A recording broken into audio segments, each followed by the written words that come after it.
نہیں دیکھ سکتی، وہ روح نہ ہو کان نہیں سن سکتے، جسم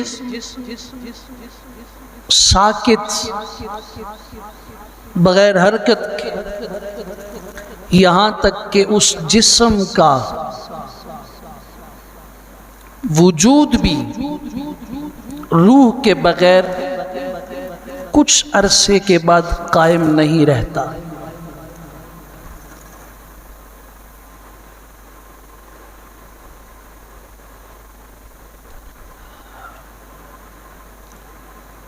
ہر چیز کے اندر ایسا ہے، کائنات کی اس حرکت کے اندر ایک اس کا ظاہر ہے۔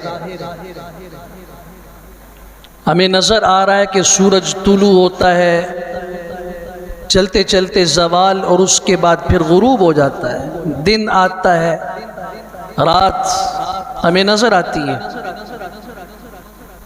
سردی گرمی کا موسم ہمیں محسوس ہوتا ہے، اس کے اثرات نظر آتے ہیں۔ یہ میں بات کر رہا ہوں، یہ سپیکر ایک اس کا ظاہر ہے، اس کی یہ ظاہری شکل ہے، مگر یہ میری آواز کو دور تک جو پہنچا رہا ہے وہ اس کے اندر پوشیدہ کرنٹ ہے۔ اگر آپ بٹن آف کر دیں، بجلی چلی جائے، تو یہ سپیکر ہے، میری آواز آپ تک نہیں پہنچ سکی۔ یہ بلب لے لیجئے، یہ پنکھا لے لیجئے، ایک اس کی ظاہری شکل ہے۔ اس ظاہر کے کام کرنے کے اندر جب تک اس کے پیچھے بجلی کا وہ کرنٹ نہیں ہوگا، اس وقت تک نہ پنکھا چلے گا، نہ ہوا دے گا، نہ بجلی کی وہ لائٹ اور بلب روشن ہوگا، اور نہ یہ سپیکر میری آواز کو آگے تک منتقل کرے گا۔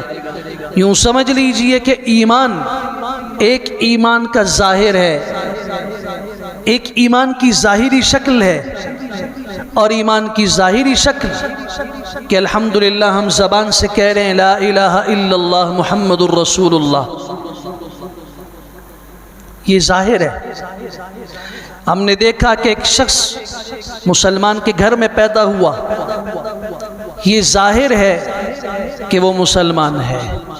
ہم نے دیکھا کہ وہ مسجد جا رہا ہے، یہ ظاہر ہے کہ وہ مسلمان ہے۔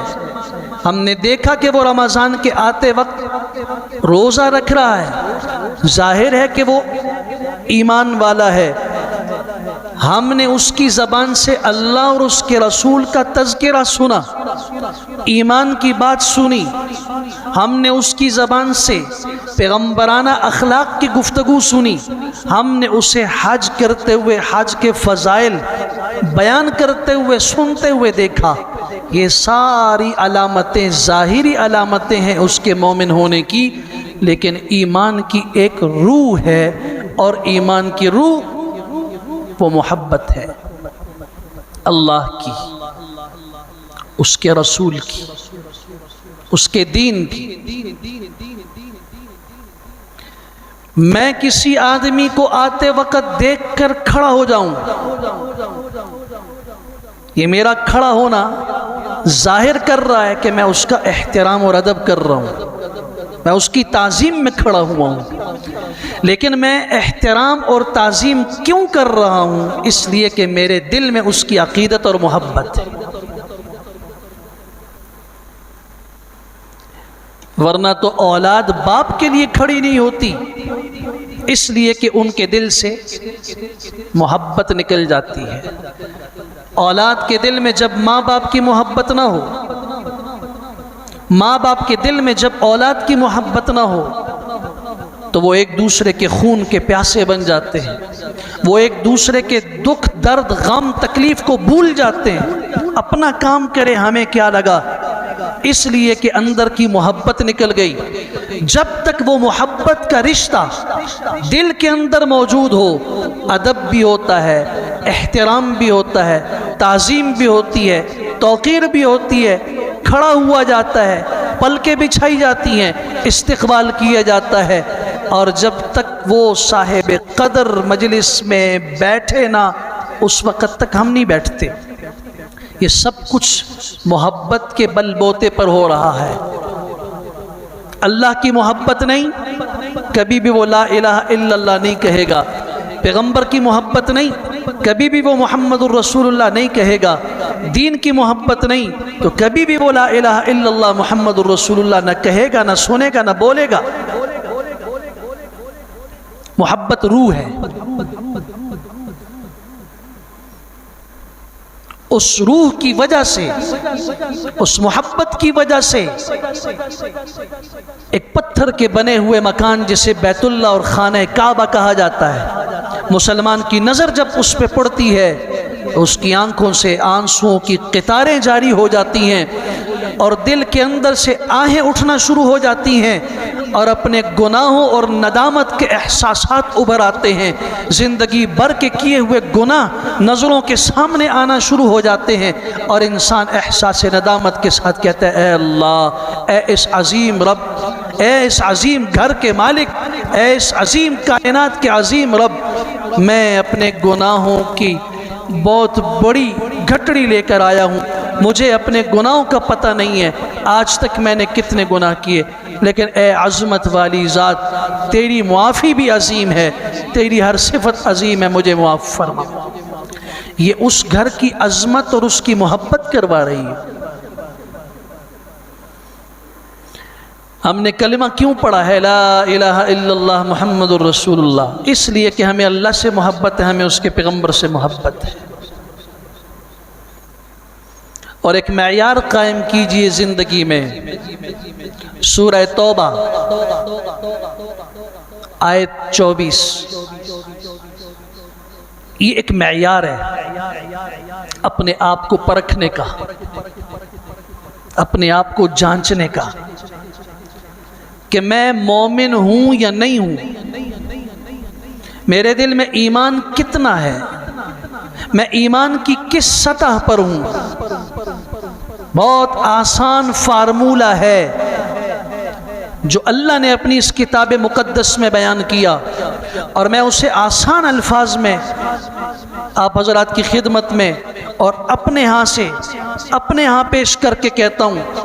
یہ ترازو کا ایک پیمانہ سامنے رکھیے، دو پلڑے ہیں ترازو کے، آپ کسی چیز کا وزن تولتے ہیں نا تو آپ اسے ترازو کے ایک پلڑے میں رکھتے ہیں، دوسرے میں آپ وزن کرنے والی چیز وزن تول رکھتے ہیں۔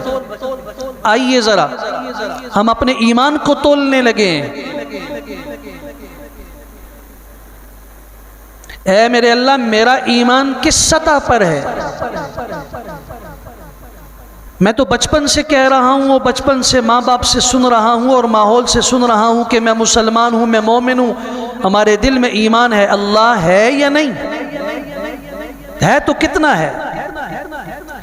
یہ ترازو قائم کیجئے، ایک پلڑے میں 8 چیزوں کو ڈال دیجئے اور دوسرے پلڑے میں صرف 3 چیزیں رکھیے، اور اپنے دل کو قاضی بنا کے پوچھ لیجئے۔ جو فیصلہ آپ کے دل کا ہوگا وہ سچ سچ بتائے گا کہ میں ایمان کے کس سٹیج اور کس سطح پر ہوں، کس درجے پر ہوں۔ باپ، دادا، ماں اور جتنے مقدس اوپر کے رشتے ہیں، ان سب کی محبت کو اٹھائیں، ترازو کے اس پلڑے میں رکھتے ہیں۔ قل ان کان آباؤکم، ایک، وابناؤکم، اپنے بیٹے بیٹیاں، اولاد، پوتے پوتیاں، نواسے نواسیاں، اپنی اولاد کو، ان کی محبت کو اٹھائیں اور اس پلڑے میں رکھیں۔ اپنی بیوی اور بیوی اپنے شوہر، اس کی محبت کو اٹھا کے اس پلڑے میں رکھیں۔ سمجھ آ رہی؟ اپنے بہن بھائی، ان کی محبت کو اس پلڑے میں رکھیں۔ اپنے خاندان، قوم، قبیلے کی محبت کو رکھیں۔ جو مال کمایا ہے، اس کمائے ہوئے مال کی محبت کو بھی اس پلڑے میں رکھیں۔ وہ تجارت جس کے گھاٹے اور خسارے کا ہمیں ڈر لگا رہتا ہے کہ میرے پیسے ڈوب جائیں گے، سرمایہ ختم ہو جائے گا، کیا کروں گا؟ اٹھائیے یہاں رکھیے، اور اپنے گھر، کوٹھیاں، بنگلے، ان کی محبت اٹھا کے یہاں رکھ دیجیے۔ 8 محبتیں ہیں دنیا میں۔ انسان ماں باپ سے محبت کرتا ہے، اولاد سے محبت کرتا ہے، بیوی سے محبت کرتا ہے، اپنے بہن بھائیوں سے محبت کرتا ہے، قوم قبیلے سے محبت کرتا ہے، تجارت سے محبت کرتا ہے، مال سے محبت کرتا ہے، گھر سے محبت کرتا ہے۔ ان 8 محبتوں کو ترازو کے ایک پلڑے میں ڈال کر دوسرے میں صرف 3 محبتوں کو رکھیے، اللہ، اس کا رسول، اس کے دین۔ ان 3 محبتوں کو رکھ کے اپنے ضمیر کی عدالت کے قاضی دل سے پوچھئے کیا فیصلہ ہے تمہارا؟ کیا اللہ کی محبت ان 8 محبتوں سے زیادہ ہے یا نہیں؟ اس کے پیغمبر کی محبت ان 8 محبتوں سے بڑھ کر ہے یا نہیں؟ اس کے دین کے لیے جہاد کی محبت ان 8 محبتوں سے زیادہ ہے یا نہیں؟ بس اللہ کی قسم دیر نہیں لگے گی، کوئی لمبی فائلیں، کوئی وکیل اور کسی قسم کا ٹرانسلیٹر اور مترجم ترجمان کی ضرورت پیش نہیں آئے گی۔ ضمیر کی عدالت کا فیصلہ بڑا آسان ہوتا ہے۔ کبھی کبھار اپنے آپ کو اپنی ضمیر کی عدالت میں بھی پیش کیا کریں۔ رات کو سوتے وقت بستر پہ جا کے 2 منٹ کے لیے سوچ لیا کریں آج میرا دن کیسے گزرا ہے، صرف 2 منٹ کے لیے۔ اتنا بھی وقت نہیں، اتنا سوال دل میں پیدا کر لیجئے، دل سے پوچھئے فجر سے لے کے جب سے میری آنکھ کھلی ہے اب بند ہونے جا رہی ہے، میں موت کے منہ میں جا رہا ہوں، یوں سمجھ لیجئے کہ یہ بستر نہیں یہ قبر ہے۔ آج تو کچھ دیر کے لیے شاید میں سو کے اٹھ جاؤں چند گھنٹے کے بعد، لیکن ایک دن میری زندگی کا یوں خاتمہ بھی ہوگا کہ اس کے بعد میری آنکھ نہیں کھلے گی، اور جب کھلے گی تو اللہ کی عدالت لگی ہوئی ہوگی، میدان حشر ہوگا۔ کیا منظر ہوگا اس کا؟ تھوڑا سا رات کو سونے سے پہلے سوچ لیجئے، پورے دن کی فائل دل کھول کے سامنے رکھ کر بتائے گا کیسا دن گزرا ہے۔ آؤ ہم سب اپنے آپ سے پوچھیں، ساری زندگی ہم نے اوروں کی طرف انگلی اٹھائی، یہ مومن نہیں، یہ مومن نہیں، یہ مومن نہیں، یہ اللہ کا گستاخ ہے، یہ پیغمبر کا گستاخ ہے، یہ دین کو نہیں مانتا۔ اپنے آپ سے پوچھو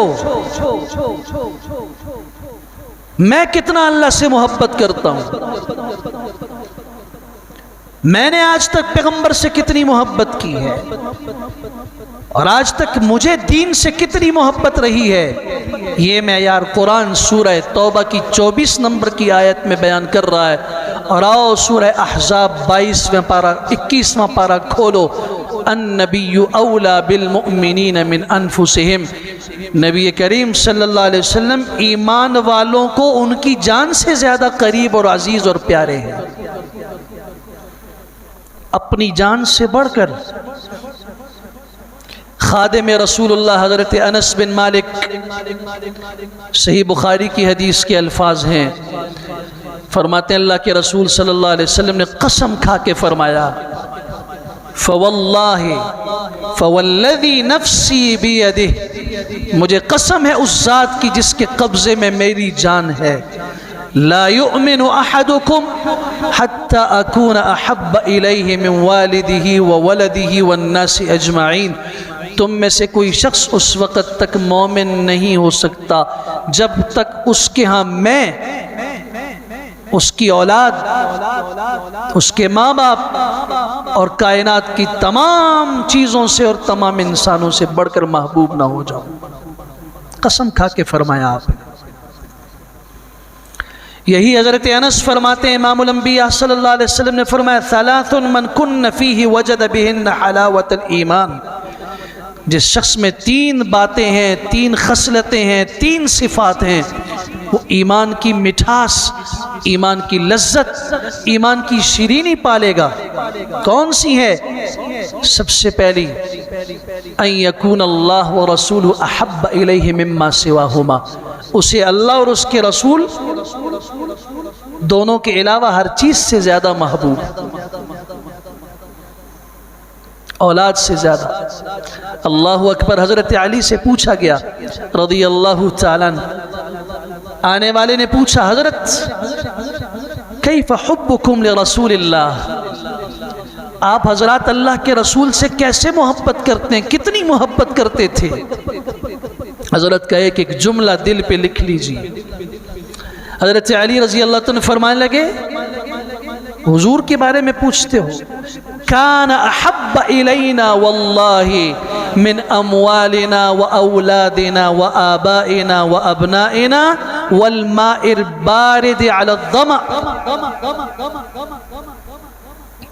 ہم سے پوچھتے ہو، ہم صحابہ کرام، ہم ایمان والے حضور سے کتنی محبت رکھتے تھے؟ اللہ کی قسم رسول اللہ صلی اللہ علیہ وسلم ہمیں اپنی جانوں، اپنے اموال، اپنی اولاد، اپنے ماں باپ، اپنے تمام رشتوں سے، حتیٰ کہ عرب کی سخت تپتی ہوئی دھوپ اور دوپہر میں گرمی کی شدت میں انسان کو جب پیاس لگتی ہے تو ٹھنڈا پانی کتنا محبوب ہوتا ہے، ہمیں اس سے بھی زیادہ اللہ کے رسول سے محبت تھی۔ والماء البارد علی الظمأ، پیاس کی شدت میں دوپہری میں پیاس بجھانے کے لیے ٹھنڈے پانی سے بھی زیادہ ہمیں اللہ کے رسول کی محبت تھی۔ ان یکون اللہ ورسولہ احب الیہ مما سواہما، پہلی علامت ایمان کی لذت، مٹھاس کسے ملے گی؟ جسے اللہ اور اس کے رسول سے محبت سب چیزوں سے بڑھ کر ہو۔ دوسری صفت کہ وہ اللہ کے لیے اور اس کے رسول کے لیے محبت رکھتا۔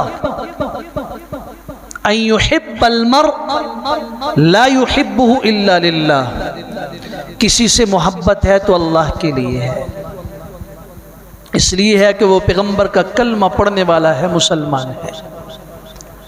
اور تیسری صفت کہ ایمان کی لذت اسے ملے گی جسے ایمان لانے کے بعد وَأَن يَكْرَهَ أَن يَعُودَ إِلَى الْكُفْرِ بَعْدَ أَن أَنْقَذَهُ اللَّهُ،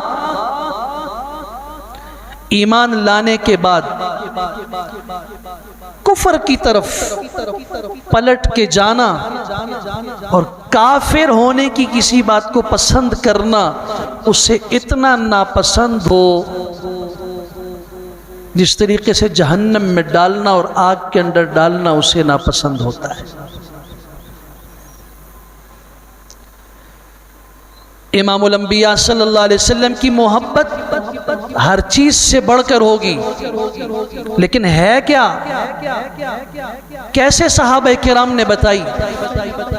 جب آپ نے اعلان نبوت فرمایا، سب سے پہلے بیت اللہ کے اندر جو آواز گونجی ہے نعرہ توحید کی، وہ آپ کے وہ ساتھی ہیں جنہیں آج دنیا سیدنا ابو بکر صدیق کے نام سے جانتی ہے۔ یہاں آ کے امام الانبیاء صلی اللہ علیہ وسلم کی دعوت کو جب انہوں نے اٹھایا، عتبہ بن ربیع نے اتنا مارا کہ حضرت بے ہوش ہو گئے، اور جب حضرت کی قوم کو پتہ چلا آئے، حضرت ابو بکر صدیق کو اٹھا کر لے گئے گھر میں۔ جب انہیں ہوش آیا، ان کی والدہ ام خیر نے دودھ اور پانی پیش کیا۔ تو محبت کو ذرا دیکھیے، ابو بکر صدیق رضی اللہ عنہ نے ہوش میں آتے پہلی بات پوچھی، ما فعل برسول اللہ، مجھے اللہ کے رسول کی خبر بتاؤ، ان کا کیا حال ہے؟ ماں نے کہا کہ بیٹا تم بے ہوش تھے، وہ ٹھیک ہیں، تم یہ پانی پیو، دودھ پیو، ہوش میں آ جاؤ۔ کہا نہیں، اللہ کی قسم، جب تک میری آنکھوں، جب تک میری نگاہوں نے محبوب صلی اللہ علیہ وسلم کو نہیں دیکھا، اس وقت تک ایک قطرہ پانی کا حلق سے نہیں اتاروں گا۔ اس زخمی حالت کے اندر ماں نے اور ایک دوسری عورت نے اٹھا کے کندھوں کے اوپر گھسٹتے ہوئے رسول اکرم صلی اللہ علیہ وسلم کی خدمت میں پیش کیا۔ انہیں دیکھا، ساری مصیبتیں اور ساری تنگیاں اور تکلیفیں راحت میں بدل گئی۔ اٹھاؤ ذرا اس غزوہ احد کے اندر اس عورت کو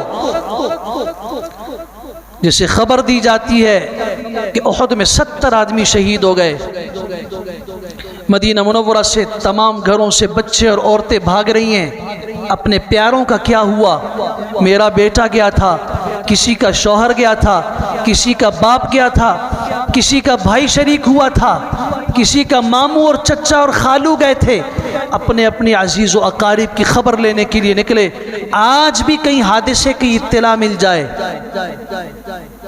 اور ہمیں پتہ چلے کہ کراچی جاتے وقت بس کو حادثہ ہو گیا ہے، تو مجھے پتہ ہے کہ میرے گھر کا کوئی فرد ابھی کراچی نہیں جا رہا، لیکن ایک تشویشناک خبر سننے کے بعد اس وقت تک سکون نہیں ملتا جب تک پتہ نہ ہو کہ کون کون سے لوگ اور حادثے میں کتنے لوگ زخمی ہوئے، کتنے لوگ شہید ہوئے، کہاں کہاں کے تھے. اپنوں کے اطمینان کی خبر جب تک نہ ملے راحت اور سکون انسان کے دل سے اور دماغ سے دور چلا جاتا ہے.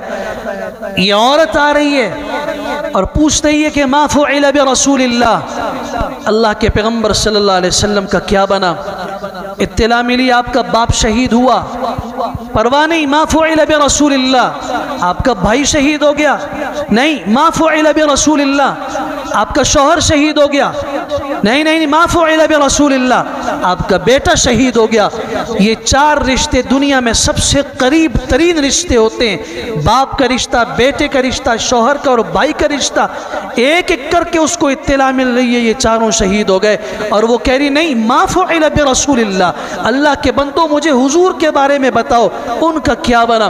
اور جب رسول اکرم صلی اللہ علیہ وسلم کے اوپر نظر پڑی تو اس کا وہ جملہ سیرت کی کتابوں میں محفوظ ہے، اور وہ محبت اور ایمان کا ایک معیار بتاتا ہے کہ مومنین، ایمان والے صحابہ کرام، مرد ہوں یا عورت ہوں، بچے ہوں یا بوڑھے ہوں، جوان ہوں، انہوں نے کائنات کی ہر چیز سے بڑھ کر محبت کی تو رسول اللہ کے ساتھ کی. نگاہ پڑی، مسکرا کے کہتی ہے کل مصیبت بعدک جلل، آپ کو دیکھنے کے بعد ہر مصیبت ختم ہو گئی،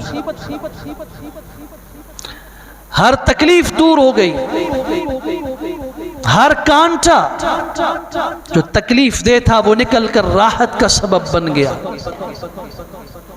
کیسے محبت کی حضرات صحابہ نے حضور کے ساتھ. صحیح بخاری میں اٹھائیے ذرا، اس آدمی کے الفاظ نقل کیے ہیں امام بخاری رحمت اللہ تعالی علیہ نے. راوی حدیث ہے حضرت مسور بن مخرمہ رضی اللہ تعالیٰ عنہ، اور جس شخص کے الفاظ نقل کر رہے ہیں وہ ابھی تک مسلمان نہیں ہے، وہ بعد میں جا کے مسلمان ہوا ہے. اس واقعے کے 2 سال بعد مسلمان ہوا ہے، اور آج اسے حدیبیہ کے میدان میں 1500 صحابہ کرام کے ساتھ رسول اکرم صلی اللہ علیہ وسلم عمرے کی نیت سے آئے ہوئے ہیں، انتظار کر رہے ہیں.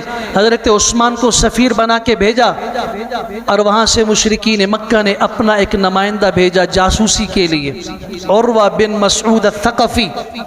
جاؤ مسلمانوں کے حالات دیکھو، جائزہ لو، آ کے بتاؤ کتنی تعداد میں ہے، کیا کر رہے ہیں، کیا ارادہ ہے، کیسے ہیں. یہ شخص آیا ہے جائزہ لینے کے لیے. جائزہ لیا، واپس جا کے اس نے جو رپورٹ پیش کی ہے، صحیح بخاری کے الفاظ یہ ہیں، اس کے الفاظ یہ ہیں کہ اللہ کی قسم. پھر یاد دہانی کروا رہا ہوں کہ ابھی مسلمان نہیں جب یہ کہہ رہا ہے، دشمن ہے. کہہ رہا اللہ کی قسم، رأیت ملوک کسرا وقیصر والنجاشی، میں نے قیصر کے بادشاہوں، روم کے بادشاہوں کو دیکھا، قیصر کو، کسرا کے بادشاہوں، ایران فارس کے بادشاہ کسرا کو دیکھا، حبشہ کے بادشاہوں کے پاس میں گیا ہوں، اور میں اللہ کی قسم کھا کے کہتا ہوں کہ اتنی ان بادشاہوں کی رعایا اور ان کے ساتھی ان کے ساتھ عقیدت اور محبت کا معاملہ نہیں کرتے جتنا اصحاب محمد مصطفیٰ محمد بن عبداللہ کے ساتھ محبت کا معاملہ کرتے ہیں صلی اللہ علیہ وسلم. پھر منظر پیش کرتا ہے، کہتا ہے اللہ کی قسم میں نے دیکھا آپ کا لعاب دہن وہ آپ کے صحابہ زمین پہ گرنے نہیں دیتے، یہ بخاری کے الفاظ ہیں، آپ کا لعاب وہ اپنے ہاتھوں میں اٹھا لیتے ہیں، اسے ہاتھوں میں ملتے ہیں، جسم پہ ملتے ہیں، سعادت سمجھتے ہیں اور اس کے لیے جھگڑا کرتے ہیں، یوں محسوس ہوتا ہے کہ جان لے لیں گے، اس کے الفاظ ہیں۔ اور جب وہ بات کرتے ہیں تو سننے والے خاموشی کے ساتھ بالکل آوازیں بند کر کے اس کی بات سنتے ہیں، وہ جو کوئی امر دیتے ہیں، حکم دیتے ہیں، اس کی تعمیل اور اس کی تکمیل میں دیر نہیں کرتے، اور ان کے وضو کے پانی کو وہ زمین پہ گرنے نہیں دیتے کہ قطرہ محفوظ کرتے ہیں۔ پھر کہتا ہے اللہ کی قسم میں نے ان بادشاہوں کی قدر اور محبت اتنی نہیں دیکھی جتنی اصحاب محمد کے دل میں محمد الرسول اللہ کی محبت ہے۔ انسان جب سچ کہتا ہے نا اور سچ کو قبول کرتا ہے تو اللہ تعالیٰ اس کے لیے ہدایت کے راستے ضرور کھولتے ہیں۔ 2 سال کے بعد اسی سچ کا فائدہ ہوا، آج جب میں نام لیتا ہوں تو میں کہتا ہوں عروہ بن مسعود الثقفی رضی اللہ تعالی عنہ فتح مکہ کے موقع پر اسلام لائے۔ اور صحابہ کرام نے کیسے محبت کی، سیدنا عمر بن خطاب رضی اللہ عنہ کا زمانہ خلافت ہے، آپ نے وظائف تقسیم کیے، بیت المال میں وظیفے مقرر کیے۔ اسامہ بن زید رضی اللہ عنہ کا جو وظیفہ مقرر کیا وہ اپنے بیٹے حضرت عبداللہ بن عمر سے دگنا مقرر کیا۔ تو عبداللہ بن عمر آئے، ابا جی آپ دیکھیں نا، آپ نے میرا جو وظیفہ مقرر کیا ہے وہ آدھے سے بھی کم ہے، اور اسامہ بن زید ان کا وظیفہ مجھ سے دگنا زیادہ ہے۔ اپنے فضائل بتائے کہ دیکھیں نا میں رسول اکرم صلی اللہ علیہ وسلم کی خدمت میں آیا کرتا تھا، حضور مجھ سے محبت کیا کرتے تھے، اپنے کچھ فضائل بتائے۔ حضرت عمر رضی اللہ عنہ فرمایا اللہ کی قسم تمہیں معلوم نہیں ہے کہ اسامہ کون ہے اور اس کا باپ کون ہے۔ نے فرمایا کہ تمہارا باپ عمر بن خطاب ہے، اسامہ کا باپ زید بن حارثہ ہے جسے رسول اکرم صلی اللہ علیہ وسلم نے منہ بولا بیٹا کہا تھا۔ تمہارے باپ سے مقام اسامہ کے باپ کا زیادہ ہے، اور اللہ کے رسول صلی اللہ علیہ وسلم تم سے زیادہ محمد اسامہ کے ساتھ کیا کرتے تھے، تمہارے باپ سے زیادہ اسامہ کے باپ زید سے محبت کیا کرتے تھے، اس لیے میں نے اس کا وظیفہ تمہارے مقابلے میں دگنا رکھا ہے۔ ابو بکر صدیق رضی اللہ عنہ فرماتے تھے کہ مجھے اللہ کی قسم ہے کہ مجھے اپنے قریبی رشتہ داروں سے بڑھ کر رسول اکرم صلی اللہ علیہ وسلم کے قریبی رشتہ دار محبوب اور عزیز ہیں۔ صحیح بخاری میں ہے۔ آپ کے خادم اور غلام ہیں حضرت ثوبان، آیا رسول اللہ متی الساعہ، قیامت کب آئے گی؟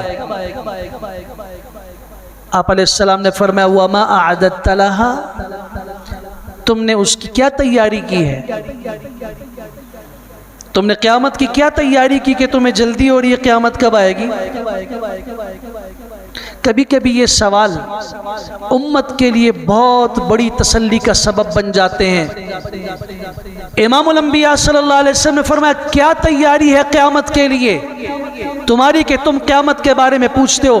فرمایا کوئی تیاری نہیں، ایک بات ہے کہ میں اللہ اور اس کے رسول سے بہت زیادہ محبت کرتا ہوں اور ساری چیزوں سے بڑھ کے کرتا ہوں۔ تو امام الانبیاء صلی اللہ علیہ وسلم نے ایک جملہ فرمایا انت مع من احببت، پھر قیامت جب بھی آئے تمہیں کیا لگا، لیکن جب بھی آئے گی نا تم قیامت کے دن اس کے ساتھ اٹھو گے اور اس کے ساتھ ہوگے جس کے ساتھ تو نے محبت کی ہے۔ حضرت انس بن مالک نے 10 سال خدمت کی رسول اکرم صلی اللہ علیہ وسلم کی، خادم رسول اللہ ہیں، وہ فرماتے ہیں اس جملے سے ہمیں اتنی خوشی حاصل ہوئی کہ اس سے بڑھ کر اتنی خوشی کسی اور بات پہ نہیں ہوئی ہے۔ کیوں؟ آج ایک سند مل گئی آپ علیہ السلام کی زبان مبارک سے، ایک اجازت نامہ مل گیا، سرٹیفکیٹ مل گیا کہ جس کے ساتھ تم نے محبت کی ہے تم اس کے ساتھ رہو گے۔ تو ان صحابہ کو اتنا یقین تھا کہ اللہ ہمارے دلوں سے واقف ہے، اللہ کو ہمارے قلوب اور دل کے اندر کی بات کا پتہ ہے کہ ہم اللہ اور اس کے رسول سے کتنی محبت کرتے ہیں۔ اس لیے وہ خوش ہو گئے کہ یقیناً کل امام الانبیاء صلی اللہ علیہ وسلم کا ساتھ ہمیں نصیب ہوگا اور ہم ان کے ساتھ ہوں گے۔ یہ مکہ مکرمہ کے باہر ایک چوک ہے، اس چوک کے اوپر ایک صحابی ہیں زید بن دثنہ رضی اللہ تعالیٰ عنہ، اور یہاں ایک جملہ دو طبقوں کے لیے عرض کر رہا ہوں، طالب علم کے لیے اور دوسرا داعی الی اللہ کے لیے۔ اور اللہ اور اس کے رسول کے دین سیکھنے والے طالب علم میرے یہ الفاظ اپنے دل کی تختی پہ لکھ لے تاکہ زندگی میں کبھی تمہیں مایوسی نہ ہو لوگوں کی باتیں سن کر، اور تاکہ حالات کی وجہ سے تمہارا دل نہ ٹوٹ جائے اور تم کہیں یہ نہ سوچنا شروع کر دو کہ میں نے جس راستے پہ چلنا منتخب کیا تھا، میرے ماں باپ نے جس راستے پہ مجھے نکالا تھا، کاش میں یہاں نہ ہوتا، میں وہاں ہوتا۔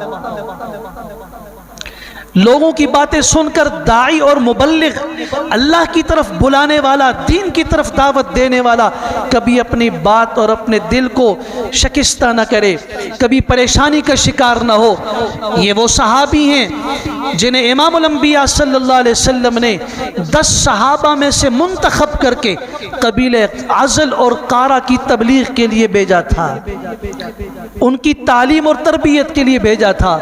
جاؤ عزل اور قارہ کے لوگوں کو دین سکھاؤ، اور یاد رکھیے کہ دین وہی سکھاتا ہے جسے پہلے خود دین آتا ہو، ورنہ وہ سیکھنے کی نیت سے نکلتا ہے۔ جاؤ تم سکھاؤ، سکھاتا وہ ہے جو طالب علم ہو، سکھاتا وہ ہے جس کے پاس علم ہو۔ جاؤ انہیں دین سکھاؤ۔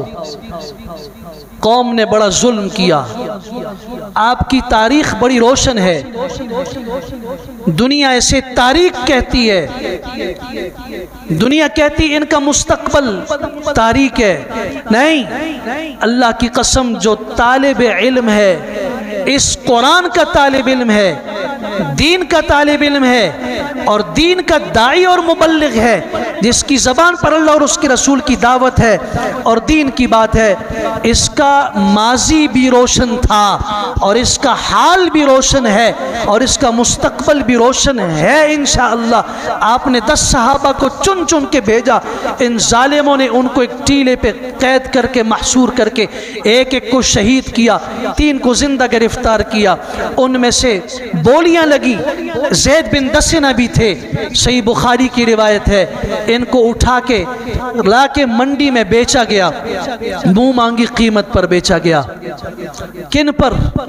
کہ غزوہ بدر میں جو مشرک ان کے ہاتھوں مرا ہے، اس کے بیٹوں کو کہا تم اگر اپنے باپ کے قاتل سے بدلہ لینا چاہتے ہو تو وہ ہمارے پاس ہے، اتنی قیمت دو، ہم بیچتے ہیں۔ لینے والوں نے کہا ہاں، ہر قیمت پر ہم اپنے باپ کے قاتل کو خرید کے اس سے بدلہ لیں گے۔ قیمت دی، خریدا، ہاتھ پاؤں سے باندھا اور لا کے مکہ کے چوراہے پہ سولی پہ لٹکایا، اور سولی پہ لٹکاتے وقت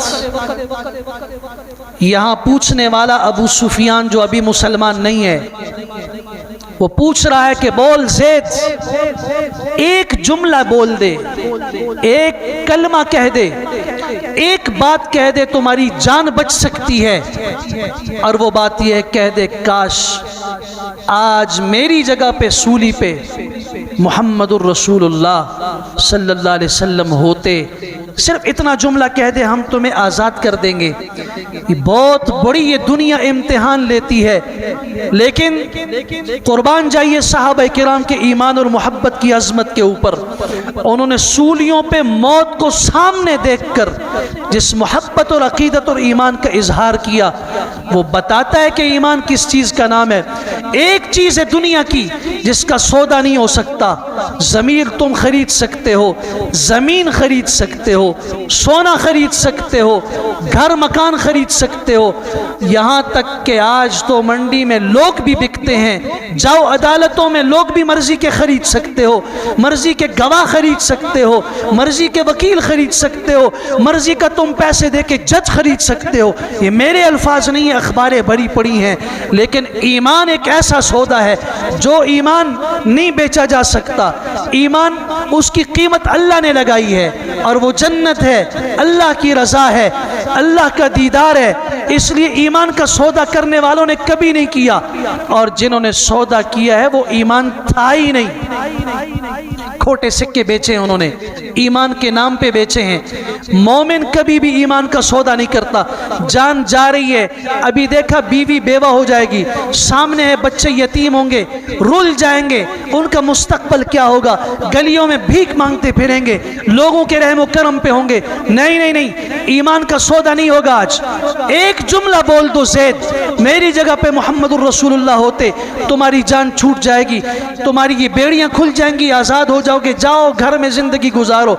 کہ اللہ کی قسم، اللہ کی قسم، اللہ کی قسم، تم تو کہتے ہو میری جگہ پہ محمد الرسول اللہ ہوتے، میں تو اتنا برداشت نہیں کرتا، میرا دل تو اتنا برداشت نہیں کرتا، ہم میں تو اس کے برداشت کرنے کا حوصلہ اور جرت اور ہمت نہیں ہے کہ میں یہ تمنا کر سکوں میں گھر میں بیٹھا ہوں اور میرے پیغمبر کے پاؤں میں کانٹا چبھ جائے.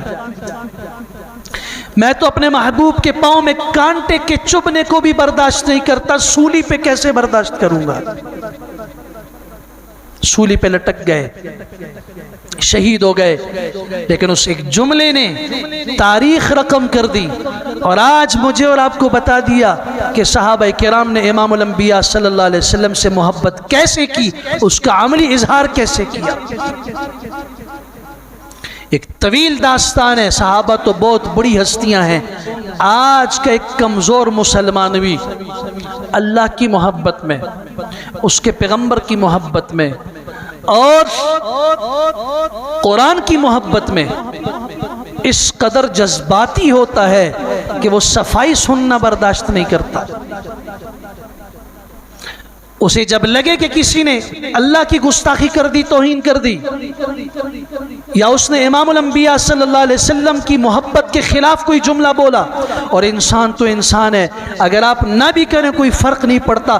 میں آپ کو لے جاتا ہوں مسجد نبوی کے کھجور کے خشک تنے کی طرف. آج سے 1450 سال پہلے جس تنے کے ساتھ کھڑے ہو کے جمعے کے دن امام الانبیاء صلی اللہ علیہ وسلم خطبہ جمعہ ارشاد فرمایا کرتے تھے، عید کا خطبہ اس کے ساتھ کھڑے ہو کے ٹیک لگا کے ارشاد فرماتے تھے.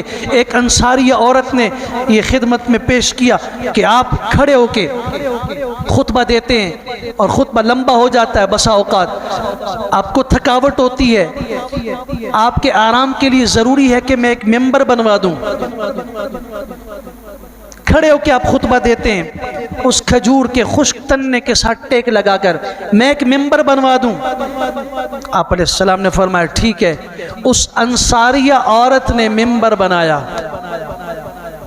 یہاں سے ممبر کی سنت جاری ہوئی، اور آج پوری دنیا کے جن ممبروں پہ بیٹھ کر خطیب خطبہ دیتا ہے، کھڑے ہو کے خطبہ دیتا ہے، مجھے بتاؤ اس انصاریہ عورت نے جب یہ سنت جاری کی تھی اسے اجر ملے گا یا نہیں ملے گا؟ آپ کو سہولت ہوگی، ممبر تیار کروایا اور جمعے کا دن آیا، امام الانبیاء صلی اللہ علیہ وسلم اس ممبر پہ تشریف لائے. آپ نے جو الحمدللہ اللہ کی تعریف شروع کی، ہچکیوں اور بچے کے رونے کی طرح، انک انین الصبی، بخاری کی الفاظ ہیں، بچے کے رونے کی طرح پھوٹ پھوٹ کے بلک بلک کے رونے کی آواز آنے لگی. صحابہ متوجہ ہوئے کون رو رہا ہے، دیکھا تو امام الانبیاء صلی اللہ علیہ وسلم کے فراق میں، جدائی اور فصل میں وہ کھجور کا خشک تنہ رو رہا تھا. اللہ نے اسے آواز دے دی، اس کی زبان سے حضور کی محبت اور آپ کی جدائی کی وہ جو تکلیف تھی اس کا اظہار کروا کے بتا دیا کہ مسلمان تو مسلمان ہے، مومن تو مومن ہے، انسان تو انسان ہے۔ ایک کھجور کا خشک تنہ بھی رسول اکرم صلی اللہ علیہ وسلم کی محبت کو سمجھتا ہے۔ اور پھر آئیے ابن حجر عسقلانی رحمہ اللہ کی کتاب ہے الدرر الکاملہ، علامہ ذہبی صاحب سیر و اعلام النبلاء، تاریخ اسلام کی سب سے بڑی کتاب جنہوں نے لکھی ہے، سب سے ضخیم ترین کتاب جو 70 جلدوں پر مشتمل تھی، علامہ ذہبی محدث ہیں، ان کی کتاب ہے معجم الشیوخ، اس میں انہوں نے نقل کیا صحیح سند کے ساتھ، جس کا ایک ایک راوی یہ حدیث نہیں ہے لیکن تاریخ کی مستند ترین تاریخ ہے۔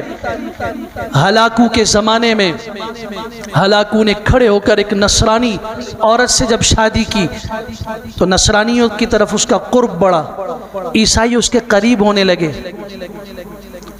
اور ویسے بھی بیوی جو بات کہتی ہے اس کا اثر شوہر پہ ضرور ہوتا ہے۔ بیوی نصرانی تھی تو نصرانیوں سے قرب بڑھنے لگا۔ ایک نصرانی مبلغ دعوت دے رہا تھا نصرانیت کی، عیسائیت کی تبلیغ کر رہا تھا، اس کی زبان سے محمد الرسول اللہ صلی اللہ علیہ وسلم کے حق میں گستاخی کے جملے نکلے۔ وہاں ان کا کتا بندھا ہوا تھا، خونخوار کتا، اس کتے نے بھونکنا شروع کیا اور قریب ہے کہ وہ زنجیریں توڑ دے۔ یہ خاموش ہو گیا، اس کی آواز بند ہوئی، کتا بھی خاموش ہو گیا۔ کسی نے کہا مجمع میں کہ یہ آپ نے جو محمد صلی اللہ علیہ وسلم کی، مسلمانوں کے پیغمبر کی گستاخی کی ہے، کتا اس پہ غضبناک ہوا ہے۔ تو وہ بدبخت کہنے لگا نہیں، یاد رکھیے اللہ تعالیٰ ظلم نہیں کرتا، ظالم کو بھی اللہ مہلت دیتا ہے کہ سمجھ آ جائے، لیکن جب وہ اپنے کان، اپنی آنکھیں اور جو اللہ نے علم کے آلات دیے ان کو بند کر کے ضد اور عناد پہ اتر آتا ہے، پھر ہدایت کے دروازے بند ہوتے ہیں، پھر دل پہ مہر لگتی ہے۔ اسے اللہ نے مہلت دی کہ اس نے کتے کے بھونکنے کو دیکھا، اور جب یہ خاموش ہوا تو اس کی خاموشی کو بھی محسوس کیا۔ پھر اس کے بعد کہنے والے کا جملہ بھی آیا کہ یہ تمہاری اس حرکت کی وجہ سے بھونک رہا ہے۔ 3 موقع ملے سمجھنے کے۔ اس نے کہا نہیں، یہ تو میں چونکہ یوں ہاتھ اٹھا اٹھا کے تقریر کر رہا تھا، اس وجہ سے کتے کو لگا شاید میں اس کی طرف اشارہ کر رہا ہوں اور میں اس پہ حملہ کرنے والا ہوں، اس لیے وہ بھونک رہا ہے۔ پھر اس نے جب محمد الرسول اللہ صلی اللہ علیہ وسلم کا نام لے کے گستاخی کا جملہ نکالا، کتے نے زنجیریں توڑی اور اس کے اس حلق اور اس کے گریبان اور گردن پہ منہ لگا کے اس کو واصل جہنم کر دیا۔ آج بھی وہ تاریخ مستند بتا رہی ہے کہ مسلمان حضور سے محبت کیوں نہ کرے۔ اگر اس کے پاس اللہ کی محبت کو نکال دیں، اس کے پاس اگر رسول اللہ کی محبت کو نکال دیں، اگر اس کے پاس جو اس کے دل میں دین کی محبت کا کچھ حصہ ہے، قرآن کی محبت ہے، وہ نکال دیں، تو یہ تو اس کھوکھلے ہوئے جسم کی طرح ہے جس جسم کے اندر روح نہیں ہے۔ ایمان کی روح اللہ کی محبت ہے۔ احب الیکم من اللہ، رسول کی محبت ہے، ورسولہ وجہاد فی سبیلہ۔ اور اگر ایسا نہیں فتربصوا، پھر انتظار کرو، حتی یأتی اللہ بامرہ، یہاں تک کہ اللہ کا عذاب کا فیصلہ آ جائے۔ اور واللہ لا یہدی القوم الفاسقین، فاسق اور بدکار قوم کو اللہ ہدایت نہیں دیتا۔ اللہ کریم ہمیں امام الانبیاء صلی اللہ علیہ وسلم کی محبت کا وافر حصہ نصیب فرمائے۔ وآخر دعوانا الحمدللہ رب العالمین۔